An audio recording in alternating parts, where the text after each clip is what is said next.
Tienes 30 días para irte, dijo mi madre con una sonrisa. Vendimos tu departamento a Lisa.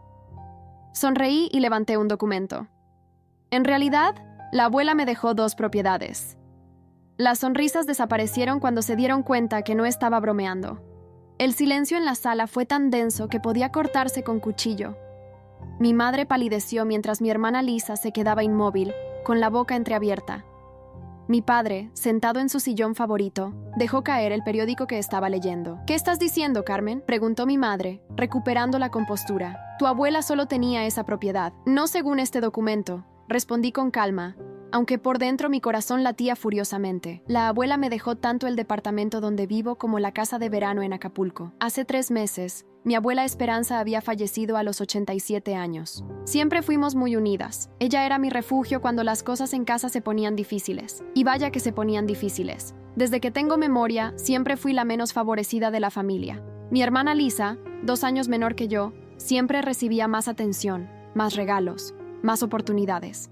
Cuando era niña, mis padres pagaron clases de ballet para Lisa, pero cuando yo pedí clases de piano, me dijeron que no había dinero.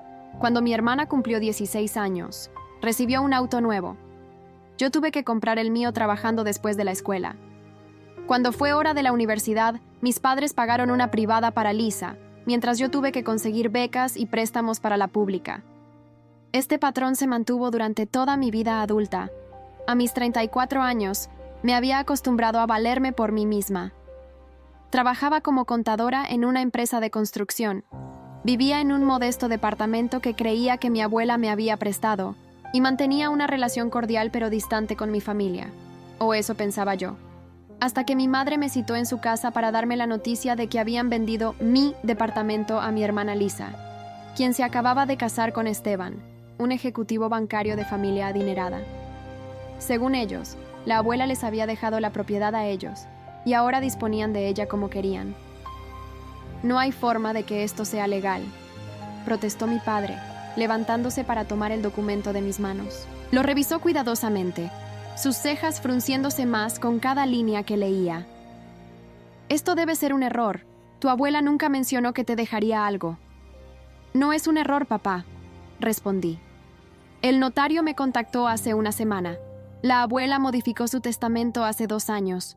No solo me dejó el departamento donde vivo, sino también la casa de Acapulco que todos pensaban que había vendido». Mi hermana Lisa soltó una risa nerviosa. «Esto es absurdo. ¿Por qué la abuela te dejaría todo a ti? Siempre fuimos muy cercanas también». «No sé por qué lo hizo, Lisa», dije sinceramente. «Pero tengo los documentos legales y ya hablé con el notario. Todo está en regla». Mi madre se llevó una mano al pecho, como si le faltara el aire.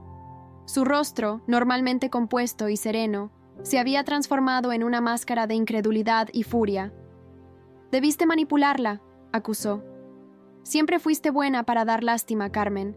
Seguramente la convenciste cuando estaba débil y confundida». Sus palabras me dolieron más de lo que quería admitir. Toda mi vida había luchado por ganarme el respeto de mis padres, por demostrar que valía tanto como Lisa. Y ahora, enfrentada a la posibilidad de que finalmente alguien me había valorado lo suficiente para dejarme algo significativo, mi propia madre me acusaba de manipulación.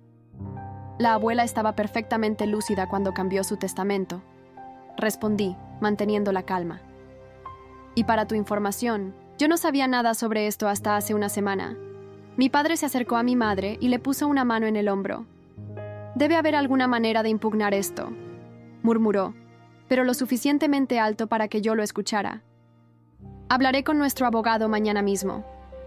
«Pueden intentarlo», dije levantándome. «Pero les aseguro que todo está en orden». El notario fue muy claro. Lisa, quien hasta ese momento había permanecido relativamente callada, se acercó a mí con una expresión que mezclaba incredulidad y rabia.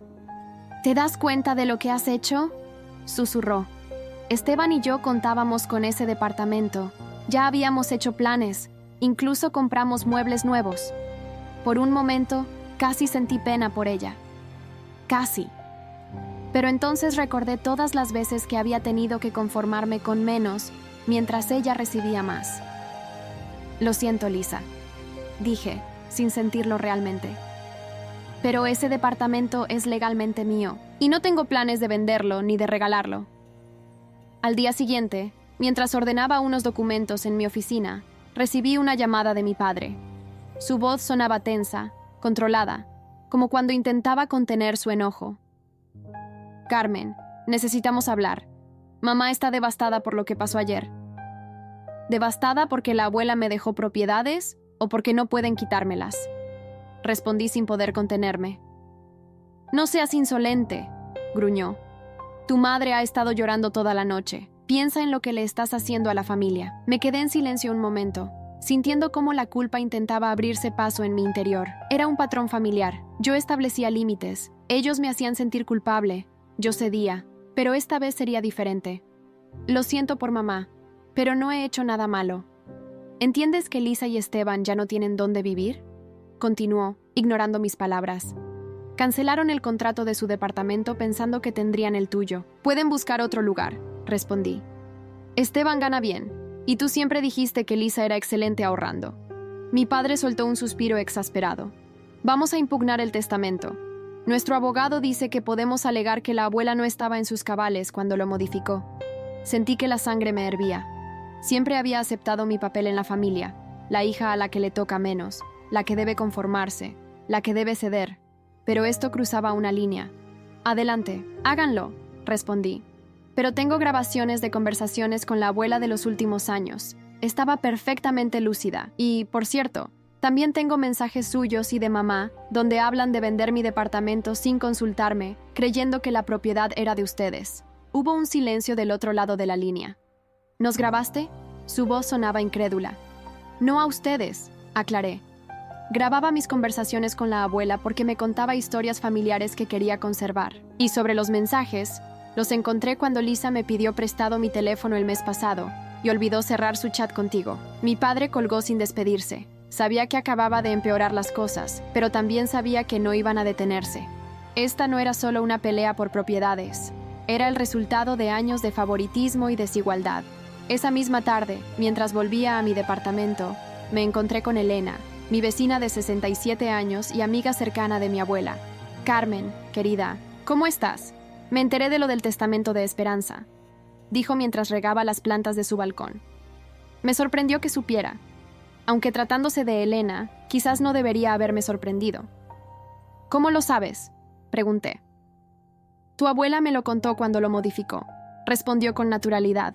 Estaba preocupada de que tu familia intentara anularlo. Me pidió que fuera testigo si alguna vez era necesario. Sentí un nudo en la garganta. Mi abuela había previsto todo esto. ¿Te dijo por qué me dejó las propiedades? No pude evitar preguntar. Elena dejó la regadera y me miró con esos ojos sabios que parecían ver a través de las personas. Dijo que era hora de equilibrar la balanza, que toda tu vida habías recibido menos que tu hermana y que era hora de que alguien reconociera tu valor. Hizo una pausa. También dijo que eras la única que la visitaba regularmente sin pedirle nada, solo por el gusto de estar con ella. Las lágrimas amenazaron con desbordarse, pero las contuve. Gracias por contarme, Elena. Hay algo más, añadió bajando la voz. Tu abuela guardaba un diario. Me pidió que te lo entregara si alguna vez había problemas con el testamento. Lo tengo en mi casa. Esa noche, sentada en mi sofá con el diario de mi abuela en mis manos, empecé a leer. Las páginas estaban llenas de reflexiones, recuerdos, y para mi sorpresa, muchas entradas sobre mí y mi hermana. Mi abuela había observado durante años cómo mis padres favorecían a Lisa y cómo yo me esforzaba por ganarme un lugar. Una entrada en particular me dejó sin aliento. Hoy Lucía y Roberto vinieron a pedirme que les prestara dinero para la boda de Lisa. Les di lo que pedían, pero cuando mencioné que Carmen necesitaba ayuda para sus estudios de posgrado, dijeron que ella podía trabajar y estudiar. No es justo.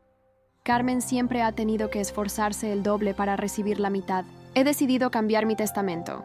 2 días después, recibí un correo electrónico del abogado de mis padres, solicitando una reunión para discutir amistosamente el asunto del testamento. Acepté, más por curiosidad que por voluntad de negociar. La reunión se llevó a cabo en el despacho del abogado, un hombre de unos 50 años con aire condescendiente. Mis padres y Lisa estaban sentados frente a mí, con expresiones que oscilaban entre la indignación y la falsa preocupación. Mi cliente está dispuesta a ceder la casa de Acapulco a cambio de que se respete su derecho al departamento donde vive actualmente, dijo mi abogada, una mujer joven y enérgica que había contratado tras leer el diario de mi abuela. Inaceptable, respondió el abogado de mis padres. Mis clientes proponen que ambas propiedades se vendan y el dinero se reparta equitativamente entre las dos hermanas. Eso no es lo que estableció el testamento, respondió mi abogada con firmeza. La discusión continuó así durante casi una hora, sin llegar a ningún acuerdo. Finalmente, mi padre, visiblemente frustrado, intervino. Carmen, sé razonable. Piensa en tu hermana. Ella tiene una familia que formar. Necesita un hogar estable. Yo también necesito un hogar, papá, respondí. Y respecto a formar una familia, nunca te ha importado que yo pudiera hacerlo. Cuando terminé con Miguel el año pasado, ni siquiera preguntaste cómo estaba. Eso es diferente, intervino mi madre. Miguel no era adecuado para ti. Lisa y Esteban, en cambio, son el matrimonio perfecto.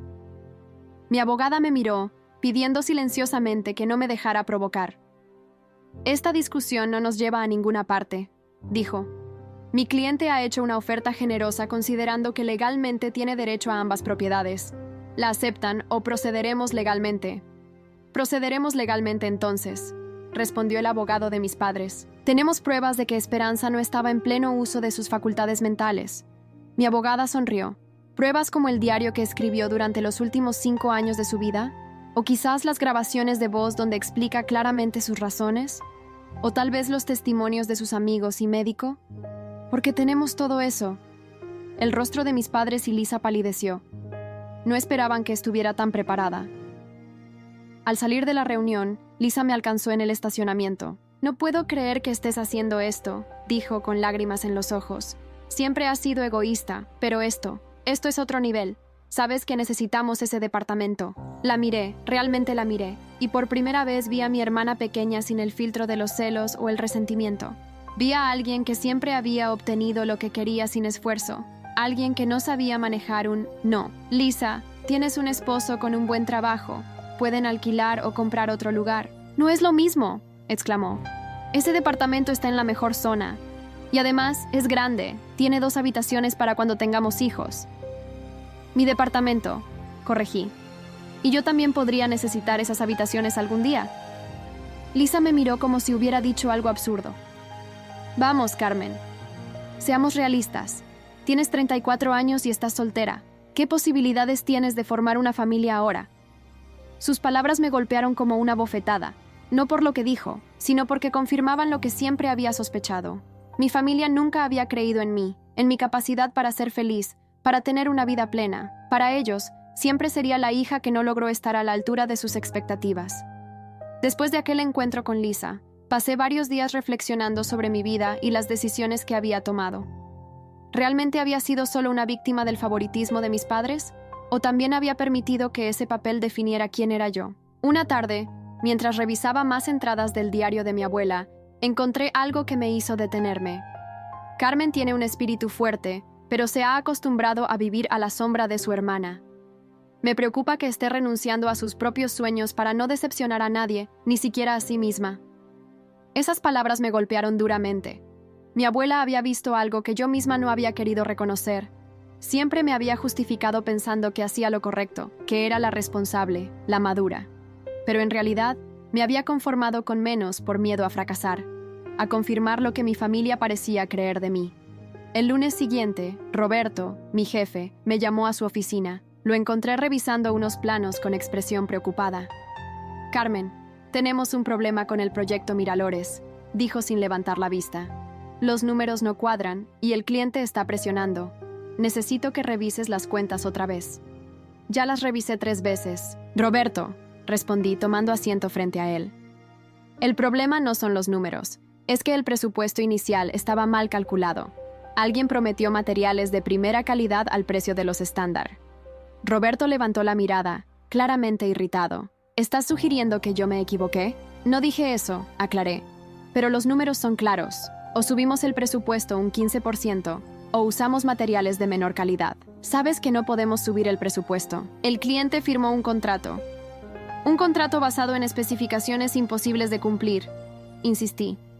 Entonces encuentra la manera de hacerlo posible, dijo, dando por terminada la conversación. Para eso te pago.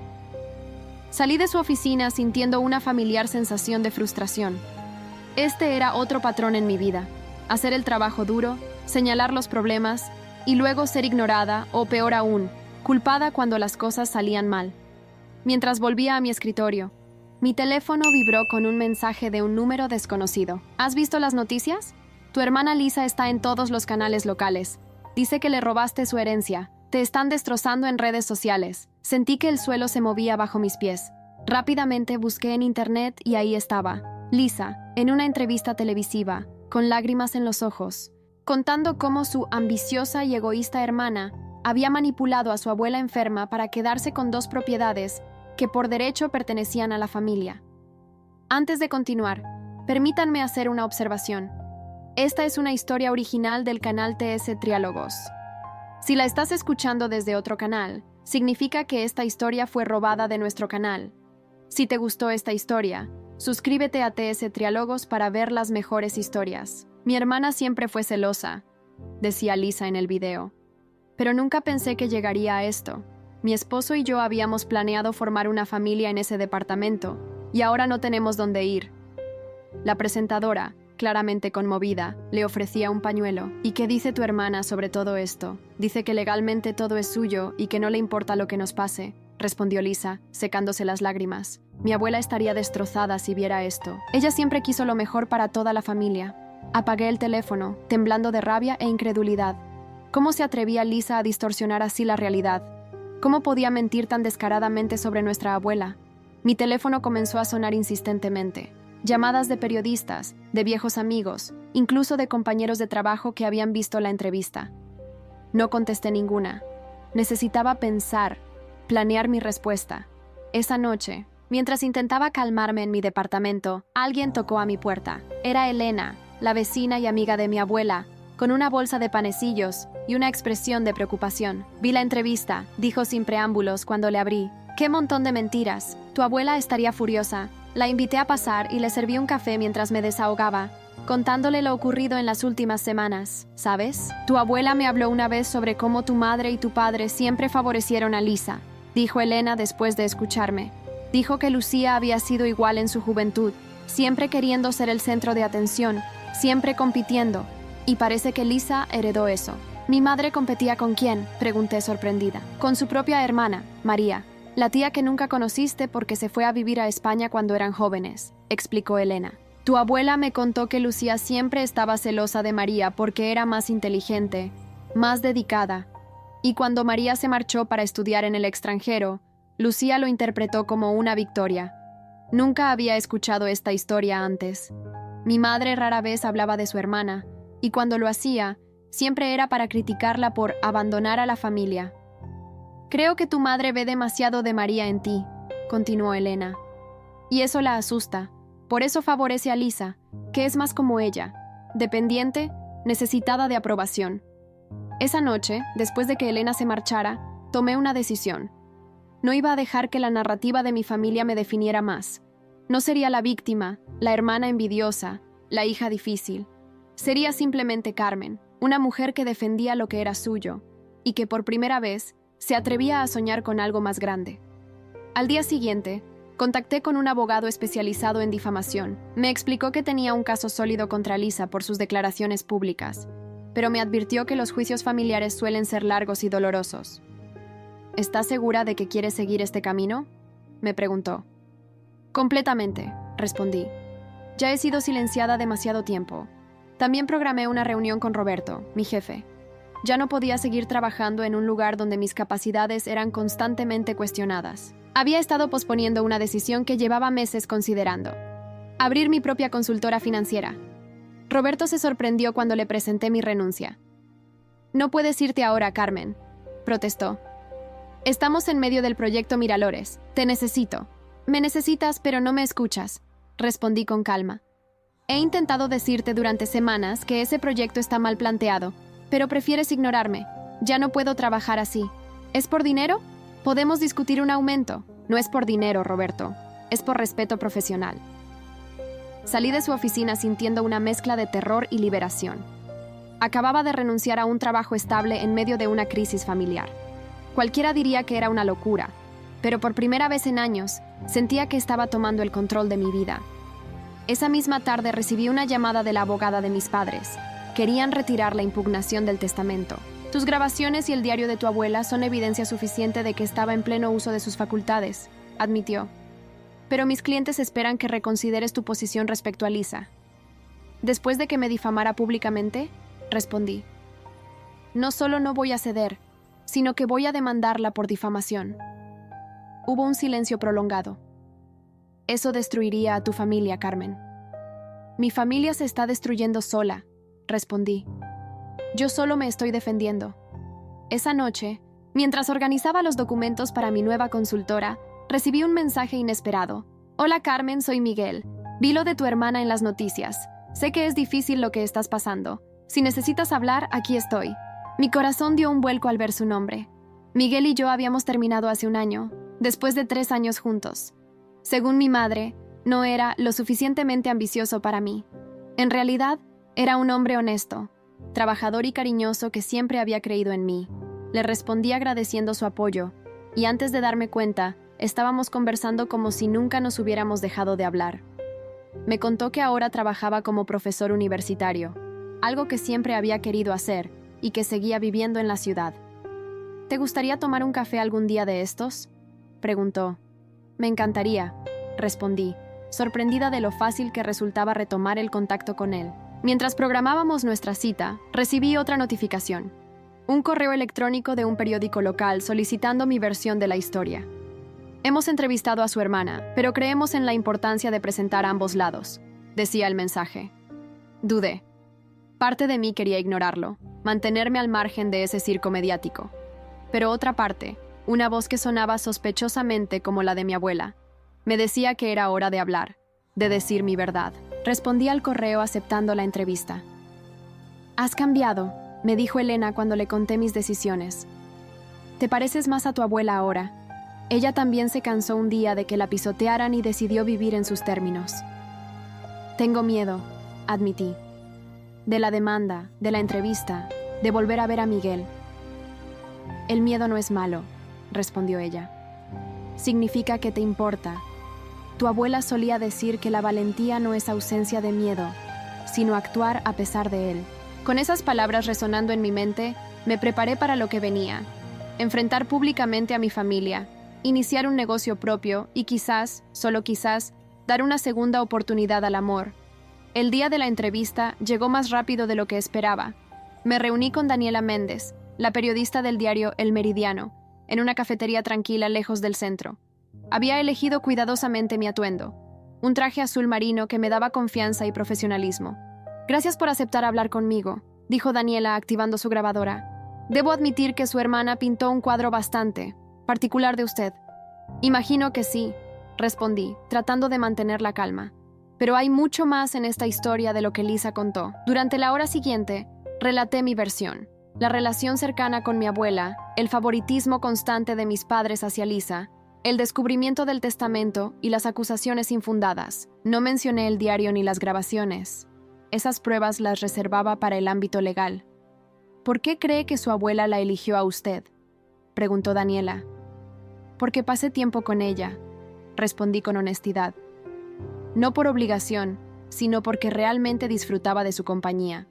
Le interesaba mi vida, mis sueños, y creo que vio cosas en mí que mi propia familia se negaba a ver.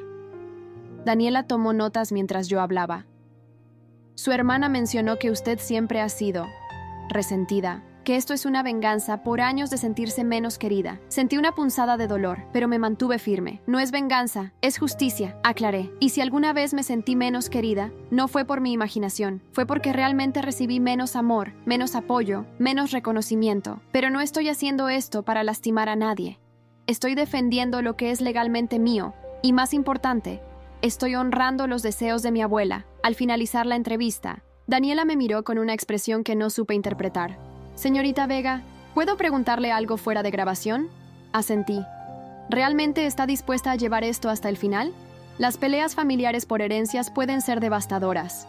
No fui yo quien llevó esto a los medios, respondí. Mi intención era resolver esto en privado, pero mi familia ha elegido otro camino. Y sí, estoy dispuesta a llegar hasta el final. Al día siguiente, la entrevista se publicó. Daniela había hecho un trabajo sorprendentemente equilibrado, presentando ambas versiones y dejando que los lectores sacaran sus propias conclusiones. Mi teléfono no dejó de sonar. Entre las llamadas, una me sorprendió particularmente. Era María, la hermana de mi madre, mi tía que vivía en España. Carmen, querida, acabo de leer el artículo, dijo con su acento español mezclado con el mexicano de sus raíces. No puedo creer que Lucía y Roberto estén haciendo esto, tía María, murmuré, sorprendida. Apenas te recuerdo, solo te he visto un par de veces en mi vida. Lo sé, y lo lamento, respondió con tristeza. Tu madre se encargó de mantenerme alejada. Traté de visitarlos más veces, pero siempre había alguna excusa, hasta que dejé de intentarlo. Hablamos por casi una hora. María me contó su propia versión de la historia familiar, cómo mi madre siempre había competido con ella, cómo se había sentido traicionada cuando María decidió estudiar en el extranjero, y cómo ese resentimiento se había mantenido durante décadas. Lucía siempre ha luchado con sus propias inseguridades, explicó. Y lamentablemente, parece que ha transmitido esos patrones a su relación contigo y Lisa. ¿Por qué me cuentas esto ahora?, pregunté. Porque vi a mi madre, tu abuela, sufrir por cómo te trataban, respondió. Ella intentó equilibrar las cosas, pero no podía interferir demasiado sin empeorar la situación. Ahora que ha fallecido, y viendo cómo está escalando todo esto, sentí que debía contactarte. Antes de colgar, María me hizo una oferta sorprendente. Tengo un apartamento en Barcelona que no utilizo. Si alguna vez necesitas escapar, cambiar de aires o incluso comenzar de nuevo, es tuyo. La oferta quedó flotando en mi mente mientras me preparaba para el café con Miguel. Nos encontramos en nuestra antigua cafetería favorita, un lugar pequeño con los mejores churros de la ciudad. Apenas lo vi entrar, sentí una mezcla de nervios y calidez. Seguía siendo el mismo, alto, con esos ojos amables y su sonrisa tímida. Me abrazó brevemente antes de sentarse frente a mí. «Te ves bien, Carmen», dijo estudiándome, diferente de alguna manera. «Han pasado muchas cosas», respondí. «Leí la entrevista», comentó. «Fuiste muy valiente al dar tu versión». Mientras tomábamos café, le conté todo. El testamento, la reacción de mi familia, mi renuncia, los planes para mi consultora. Miguel escuchaba atentamente, sin interrumpir, algo que siempre había apreciado de él. «Siempre supe que tenías un fuego dentro», dijo cuando terminé. «Me alegra ver que por fin lo estás dejando salir». «¿Un fuego?», pregunté, confundida. «Esa determinación, esa fuerza que siempre mantenías bajo control», explicó. «Recuerdo cuando hablabas de abrir tu propia consultora, pero siempre encontrabas razones para posponerlo. Decías que no era el momento, que debía ser práctica. Tenía miedo», admití.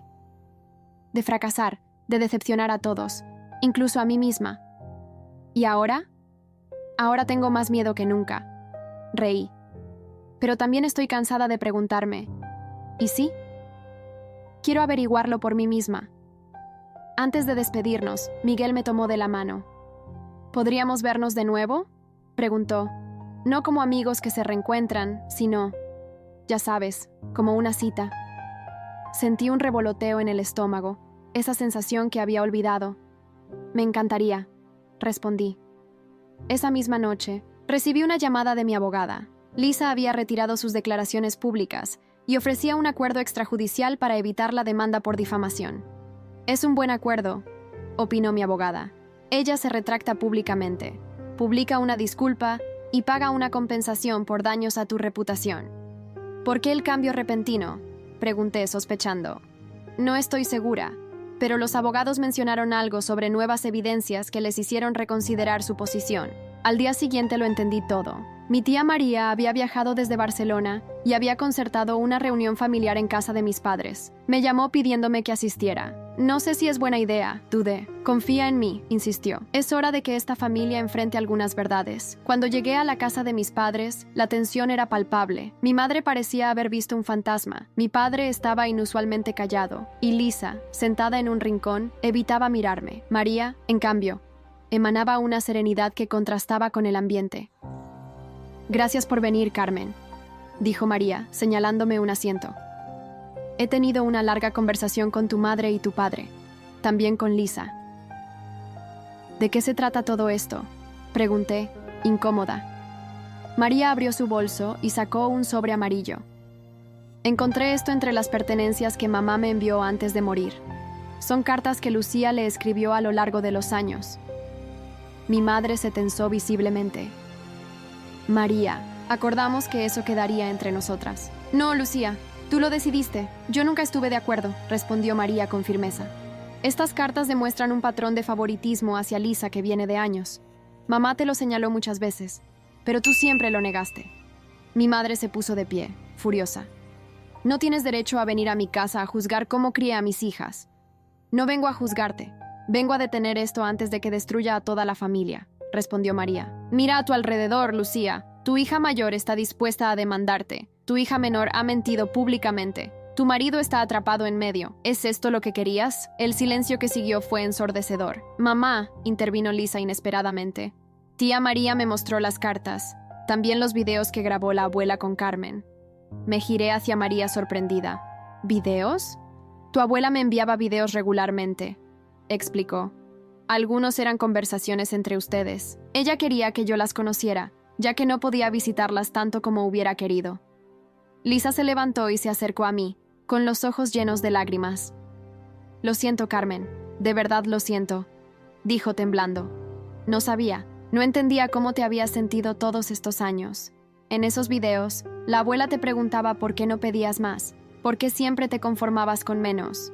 Y tú decías que no querías causar problemas, que no querías que mamá y papá te vieran como una carga. Sentí un nudo en la garganta. No recordaba específicamente esas conversaciones, pero sonaba como algo que definitivamente habría dicho. Lisa, yo. No, déjame terminar, me interrumpió. Siempre pensé que eras la fuerte, la independiente, la que no necesitaba nada de nadie.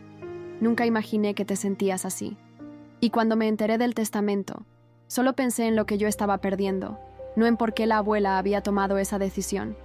Mi padre, que había permanecido en silencio, finalmente habló.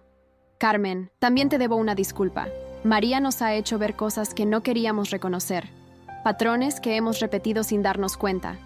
Mi madre, en cambio, seguía rígida, con los brazos cruzados. ¿Y qué esperan que haga ahora?, preguntó con amargura. ¿Que me flagele públicamente? ¿Que admita que he sido una madre terrible? No, Lucía, respondió María con suavidad. Solo que reconozcas el daño que has causado y hagas un esfuerzo sincero por repararlo. Antes de que sea demasiado tarde, mi madre me miró. Realmente me miró, quizás por primera vez en años. Vi en sus ojos una mezcla de orgullo herido, confusión y, sorprendentemente, miedo. ¿Es cierto?, me preguntó en voz baja. ¿Todo este tiempo te has sentido menos amada? La pregunta me tomó por sorpresa. Había pasado tanto tiempo defendiéndome, justificándome, que no estaba preparada para esa vulnerabilidad repentina. Sí, respondí finalmente. Desde que tengo memoria, sentí que tenía que esforzarme el doble para merecer la mitad de lo que Lisa recibía naturalmente. Mi madre cerró los ojos, como procesando mis palabras.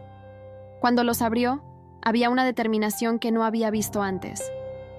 Tenemos mucho de qué hablar, dijo, y será difícil, pero estoy dispuesta a intentarlo si tú lo estás. En ese momento comprendí que estábamos en un punto de inflexión. No sabía si podríamos reparar años de daño, si las heridas eran demasiado profundas. Pero por primera vez, existía la posibilidad de un cambio real. María sonrió, como si entendiera exactamente lo que estaba pensando. Algunos puentes tardan años en construirse, dijo, pero vale la pena intentarlo. Los días siguientes fueron como caminar sobre hielo fino. Mi familia y yo habíamos tenido una conversación honesta, pero décadas de patrones no cambian de la noche a la mañana. Acepté el acuerdo extrajudicial que Lisa propuso. Ella se retractaría públicamente y yo retiraría la demanda por difamación. La retractación apareció en el mismo periódico donde había dado mi entrevista. Lisa admitía que había exagerado y tergiversado la situación y se disculpaba públicamente conmigo. No mencionaba el favoritismo familiar ni las verdaderas razones detrás del testamento de la abuela, pero era un comienzo. Mientras tanto, mi nueva consultora financiera comenzaba a tomar forma. Había alquilado una pequeña oficina en un edificio céntrico y estaba en proceso de obtener mis primeros clientes. Roberto, mi antiguo jefe, sorprendentemente me recomendó con varios de sus contactos. No pensé que me ayudarías después de cómo me fui, le comenté cuando me llamó para darme la noticia. Eres buena en lo que haces, Carmen, respondió. Y quizás tenías razón sobre el proyecto Miralores. Hemos tenido que replantear todo el presupuesto. Mi relación con Miguel también progresaba. Habíamos tenido 3 citas en 2 semanas, redescubriéndonos mutuamente. Era como si ambos hubiéramos madurado durante nuestra separación, y ahora podíamos apreciarnos mejor. Una tarde, mientras revisaba algunos documentos en mi nuevo despacho, recibí una visita inesperada. Mi madre, sola, sin mi padre, ni Lisa. ¿Puedo pasar?, preguntó, asomándose tímidamente a la puerta. Me sorprendió verla allí. Nunca había visitado ninguno de mis lugares de trabajo antes. Claro, adelante, respondí, indicándole una silla frente a mi escritorio. Se sentó, observando el espacio con curiosidad. Es un lugar agradable, comentó. Pequeño, pero acogedor. Es solo el comienzo, respondí, aún desconcertada por su presencia. ¿Ocurre algo, mamá? Ella respiró hondo, como reuniendo valor. He estado pensando mucho desde nuestra conversación con María, comenzó, y hay cosas que necesito decirte. Se detuvo, buscando las palabras adecuadas. Cuando naciste, tu padre y yo éramos muy jóvenes, apenas comenzando nuestras vidas. Yo venía de una familia donde mi hermana siempre había sido la favorita, la inteligente, la responsable, la que tenía un futuro brillante. Sus ojos se humedecieron. Y tú te parecías tanto a ella, Carmen. No solo físicamente, sino en tu forma de ser. Independiente, curiosa, determinada. Nunca había escuchado a mi madre hablar así, con esa vulnerabilidad. No supe manejar eso, continuó. Cuando volvíamos a casa después de visitar a mis padres, siempre oía los mismos comentarios. Carmen es igual a María, tiene la inteligencia de su tía, seguro será tan exitosa como ella. ¿Y eso te molestaba?, pregunté, empezando a entender. Me aterrorizaba, admitió. Temía que siguieras sus pasos, que te alejaras como ella lo hizo. Y luego, cuando Lisa nació y era tan diferente, tan dependiente, tan necesitada de aprobación, me sentí más cómoda. Ella me necesitaba de una manera que tú nunca lo hiciste. Recordé todas las veces que había intentado ser más como Lisa para ganar la aprobación de mi madre, sin entender que era precisamente mi independencia lo que ella encontraba amenazante. Pero mamá, yo también te necesitaba, dije en voz baja, solo que de una manera diferente. Lo sé ahora, respondió, con lágrimas corriendo por sus mejillas, y lamento profundamente haber sido tan ciega. Lamento que hayas crecido sintiéndote menos amada, menos valorada. Me levanté y rodeé el escritorio, sentándome a su lado. No puedo decir que no dolió, admití, pero ahora entiendo mejor por qué ocurrió. Nos quedamos en silencio un momento, asimilando la gravedad de esa conversación que debió haberse dado años atrás. Hay algo más, dijo finalmente. Tu padre y yo hemos decidido dividir la casa donde vivimos. La pondremos a la venta cuando nos mudemos a un lugar más pequeño y dividiremos el dinero equitativamente entre tú y Lisa. Mamá, no es necesario que... Sí, lo es, me interrumpió. No podemos cambiar el pasado, pero podemos intentar ser más justos en el futuro. Cuando mi madre se fue, me quedé contemplando la pequeña oficina que representaba mi nuevo comienzo. Por primera vez, sentía que mi familia veía realmente quién era, con mis fortalezas y vulnerabilidades. Esa noche, mientras cenaba con Miguel en mi departamento, le conté la visita de mi madre. Es un gran paso, comentó, sirviéndome más vino. Para ella y para ti. Aún no puedo creer que haya venido a verme al trabajo, respondí. Y que haya sido tan honesta sobre sus sentimientos. Las personas pueden sorprendernos, dijo, tomando mi mano. A veces solo necesitan el impulso adecuado para enfrentar verdades difíciles. Miré a Miguel, recordando por qué me había enamorado de él la primera vez. Su capacidad para ver lo mejor en las personas, incluso cuando ellas mismas no podían verlo. ¿Sabes qué es lo más irónico?, dije. Durante años, creí que necesitaba la aprobación de mi familia para sentirme completa. Y ahora que finalmente la estoy recibiendo, me doy cuenta de que ya no la necesito tanto. Me he encontrado a mí misma en este proceso. Miguel sonrió. Eso, Carmen Vega, es lo que se llama crecimiento. 2 semanas después, recibí una invitación que nunca esperé. Lisa y Esteban me invitaban a cenar en su nuevo departamento, que habían conseguido alquilar en un barrio cercano al centro. Acepté con cierta aprensión. A pesar de la retractación pública y las disculpas, nuestra relación seguía siendo frágil, pero también sabía que era importante intentarlo, por mí misma y por el futuro de nuestra familia. El departamento era acogedor, aunque notablemente más pequeño que el mío. Lisa me recibió con un abrazo incómodo, y Esteban me saludó con más calidez de la que esperaba. Durante la cena, la conversación fluyó sorprendentemente bien. Hablamos de temas seguros, el trabajo de Esteban, mi nueva consultora, un viaje que planeaban hacer a Cancún. Después del postre, mientras Esteban recogía los platos, Lisa me pidió que la acompañara al balcón. «Quería mostrarte algo», dijo, sacando un pequeño sobre de su bolsillo. Lo abrió con cuidado y extrajo una ecografía. «Estoy embarazada», anunció, con una mezcla de orgullo y nerviosismo. 10 semanas. Me quedé sin palabras por un momento. «Lisa, eso es». «Maravilloso», respondí finalmente.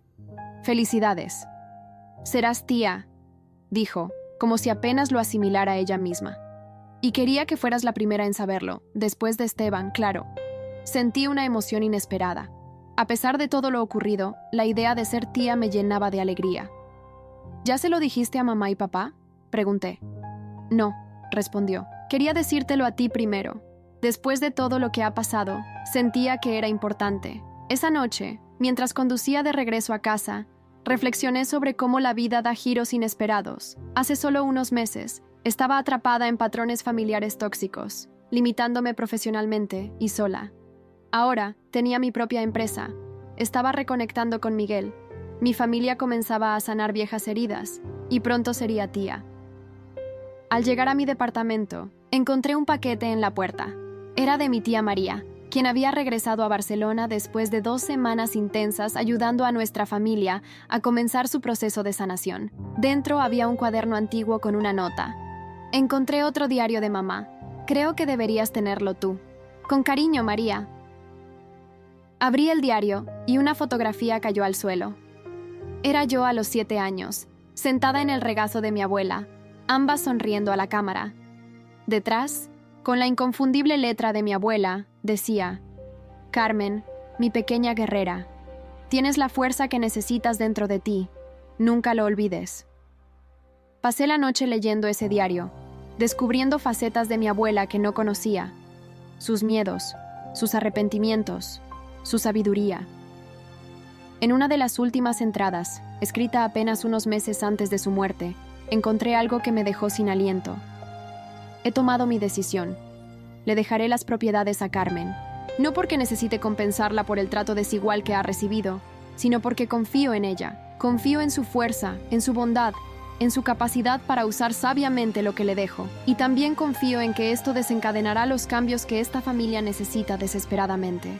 Será doloroso, sin duda, pero las heridas deben abrirse para sanar completamente, y tengo fe en que, al final, todos estarán mejor». Cerré el diario, con lágrimas en los ojos, pero también con una sonrisa. Mi abuela siempre había visto más allá, había entendido las dinámicas familiares mejor que ninguno de nosotros, y, en su sabiduría, había utilizado su partida como una oportunidad para sanar heridas antiguas. 2 días después, organicé una cena en mi departamento. Invité a mis padres, a Lisa y Esteban, a Miguel e incluso a Elena, la vecina y amiga de mi abuela. Quería que estuvieran todos aquellos que habían sido importantes en este viaje de autodescubrimiento.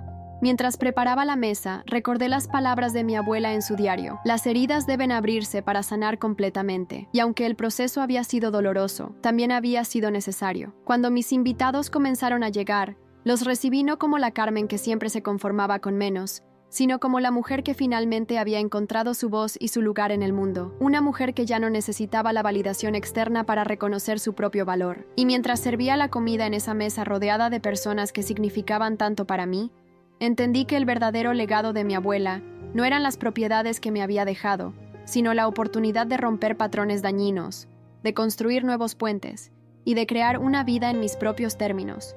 Era, sin duda, el regalo más valioso que podría haberme dado. 1 año después, mi consultora financiera ha crecido más de lo que jamás imaginé. Tengo 5 empleados y una cartera de clientes que incluye a 2 de las empresas más importantes de la ciudad. Roberto, mi antiguo jefe, acabó convirtiéndose en mi cliente después de que su empresa enfrentara problemas financieros. Miguel y yo vivimos juntos desde hace 3 meses. Mudarse fue su idea, y aunque al principio dudé, ahora me pregunto por qué esperamos tanto. Resulta que este departamento, el que mi abuela me dejó y que casi perdí, tiene el espacio perfecto para los dos. La casa de Acapulco la convertí en una propiedad de alquiler vacacional.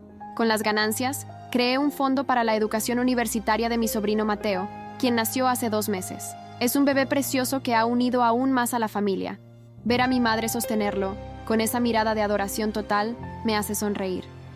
Lisa está resultando ser una madre dedicada, y yo estoy disfrutando mi papel de tía al máximo. Mi relación con mis padres ha mejorado notablemente.